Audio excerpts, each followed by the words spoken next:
شروع اللہ کے نام سے جو بڑا مہربان نہایت رحم والا ہے۔ السلام علیکم۔ وظائف کی دنیا میں خوش آمدید۔ امید ہے آپ سب خیریت سے ہوں گے۔ اللہ کریم آپ سب کو بحق محمد و آل محمد اپنی حفاظت میں رکھیں، الہی آمین۔ جب بھی کوئی مسئلہ یا پریشانی آئے تو فوراً اس وظیفے کو کر لیں، اللہ کریم کے کرم سے فوراً مسئلہ حل ہو جائے گا۔ آج کی ویڈیو میں سورہ فاتحہ کا وظیفہ بتاؤں گی۔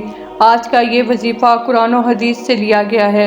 یہ وظیفہ بہت سی کتابوں میں بھی ملتا ہے۔ سورہ فاتحہ کا یہ عمل کر لیں، انشاءاللہ پروردگار کثیر رزق عطا فرمائے گا۔ ایسے تمام افراد جنہیں تنگ دستی، مالی پریشانی ہے، رزق میں برکت نہیں ہے، تو سورہ فاتحہ کے اس عمل کو کرنے سے اللہ کریم بے شمار رزق عطا فرمائے گا، رزق میں برکت رہے گی۔ اور اس وظیفے کے بے شمار فوائد ہیں۔ یہ وظیفہ بعد نماز فجر کرنا ہے۔ فجر کی نماز پڑھنے کے بعد 41 مرتبہ سورہ فاتحہ کی تلاوت کریں۔ اول آخر 3 مرتبہ درود شریف پڑھیں۔ ہر بار سورہ فاتحہ کو بسم اللہ سے شروع کریں۔